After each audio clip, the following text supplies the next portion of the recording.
Amid thousands of sacred hymns glow a world of enchanting beauty, one that tells many stories of dynasties, historic triumphs and timeless traditions. The Brihadiswara Temple in Thanjavur, Tamilnadu, India is a testimony to the Dravidian architecture of the Chola period. One of the largest temples in India, the Brihadeeswara Temple, also known as Peruvudaiyar Kovil, is located in Thanjavur. Dedicated to Lord Shiva, represented as a huge Lingam, the temple was built around 1010 AD by the Chola king Rajaraja Chola I, considered as one of the three Great Living Chola Temples along with the Gangaikondacholeeswaram Temple and Airavastesvara Temple. The complex is also listed as a part of the UNESCO World Heritage Sites. One of the main attractions of the temple is a big statue of Nandi, the sacred bull of Lord Shiva. 13 feet high and 16 feet wide, the statue is sculpted out of a single rock. Fortified walls rich in elaborate rock artworks surround the temple and give a grand look to the entire complex. The main temple tower is 216 feet high and the tallest of its kind in the world. The complete structure of the temple is made out of granite. The main Gopurams or gateways to the temple are splendid structures with detailed sculptures. The temple's inscriptions and frescoes narrate the tale of the rise and decline of the city's fortunes. The Shiva Lingam or the idol is covered by the tower and is built with stones that are bonded without the use of mortar. Yet another wonder can be seen above, the stone at the top, which weighs nearly 80 tons. The temple stands as a fitting example of the might and power of the Chola dynasty that once ruled over the region. It is believed that the construction of the massive temple complex took only 7 years for completion, which is a huge accomplishment considering the scale of the sculptures, art and the complex itself. Structurally, the Brihadiswara Temple is the greatest of all temples built in India. Rajaraja, the builder of this temple, planned this temple not only to be a perfect structure but also a great institution. In the 300 years of temple building history before Rajaraja, important temples were smaller in size, strictly conforming to the provisions of the texts. The Pallava temples like the Kailasanatha at Kanchipuram and the Kailasanatha at Tiruppattur were all built up to 4 tiers only.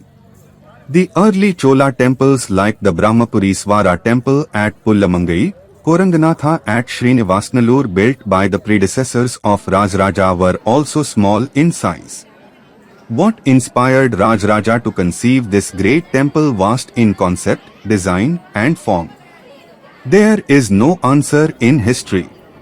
But Rajaraja began the construction of this temple sometime in AD 1000. He dedicated a copper pot, Kalsa, meant to serve as the finial stove on the 275th day of 25 regnal year, circa D 1010.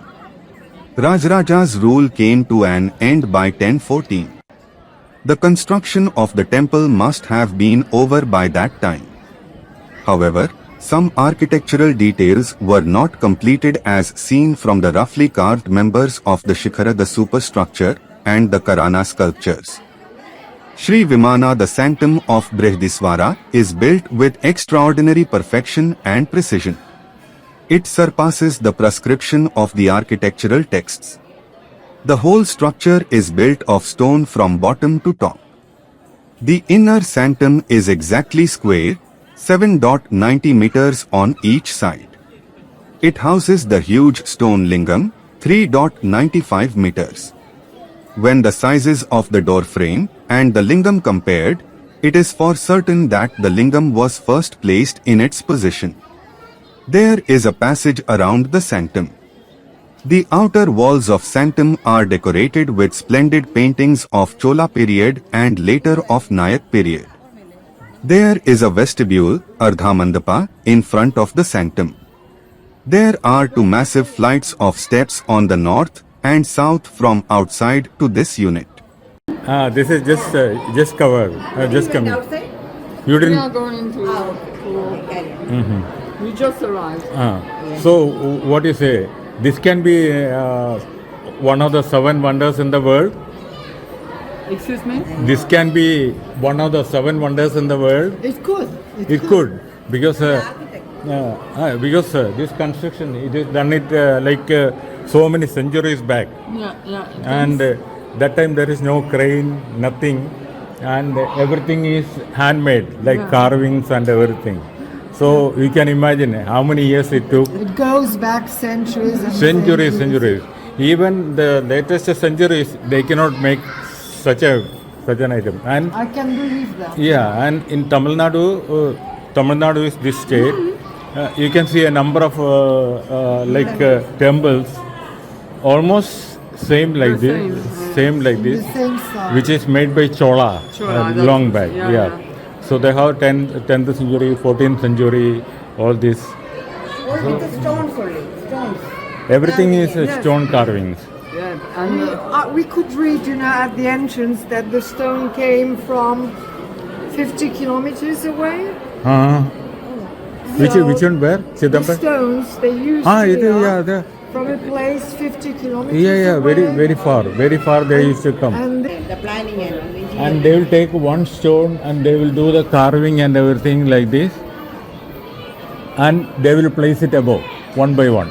You see, this is also rock only, same thing. But I'm really amazed because it says over there it took only 7 years to build all this. 7? 7 years, Yeah. which is a short time.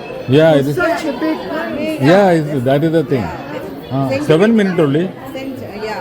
Yeah.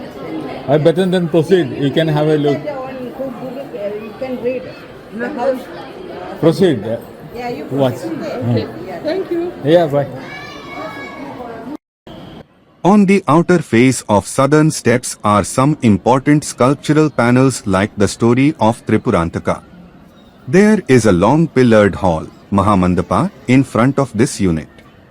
The precisely laid out plan is matched by a towering elevation, 59.82 m. It is estimated that the volume of masonry is about 26,600 meter cube. All the axial units stand on the same high plinth. The plinth moldings of the sanctum are very bold. The wall of the sanctum is divided into 2 parts. The niches in the lower part contain images of various forms of Shiva, while images of Trippurantaka in various poses occupy the niches of upper part. There is a corridor on the inner side corresponding to this part, where the 81 of 108 Karana poses are carved. The Karana poses means dance poses. The gigantic hollow superstructure springs from here in diminishing tiers to terminate in square. The method of bringing close the courses of this superstructure is a great sight to watch from the inner side. Over this square rests the great finial. The popular belief that the topmost octagonal member is of single stone is a myth. In fact, it consists of many stones. The axial mandapas are at least 2-storied. Judging from the method of construction, it is assumed that the walls of the Mahamandapa either fallen at a point of time or was constructed in hurry in the last days of the king. Nevertheless, had they survived in full as per the plans of the architect, it might have added a gigantic effect.